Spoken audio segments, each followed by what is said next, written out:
ఈరోజు నేను ఏమేమి తిన్నానో చూపిస్తాను. ఫస్ట్ అయితే మార్నింగే నేను పెద్ద గ్లాస్ నిండా చాయ్ పోసుకొని అందులో ఒక బ్రెడ్ వేసుకొని తింటున్నాను అనమాట. అండ్ మార్నింగే వాన వచ్చింది, అలా బయట వాన పడుతుంటే వానని చూసుకుంటా చాయ్ డబల్ రొట్టె అయితే తినేస్తున్నాను అనమాట. నెక్స్ట్ వచ్చి మా బాయికాడ చెట్టుకు కాసిన జామకాయలు తీసుకొచ్చింది మా అమ్మ. 2 జామకాయలు కోసి దానిపైన సాల్ట్ వేసి ఇవి కూడా తినేసిన అనమాట. నెక్స్ట్ వచ్చి మళ్ళీ దోశలు వేసినాం అనమాట. ఎగ్ దోశ నా కోసం స్పెషల్గా వేసుకొని ఎగ్ దోశ కూడా తినేసిన అనమాట. ఎగ్ దోశ మాత్రం వేరే లెవెల్ ఉండే అనమాట.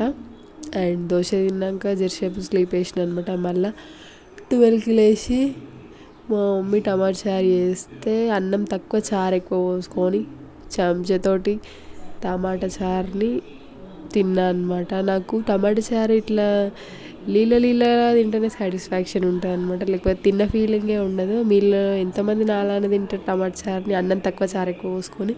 ఒకసారి ట్రై చేయండి. ట్రై చేయకపోతే చాలా టేస్టీగా ఉంటుంది. నెక్స్ట్ వచ్చేసి నేను మళ్ళీ 3:30కి అట్లా ఫ్రిడ్జ్లో ఒక లడ్డు ఉండే అనమాట.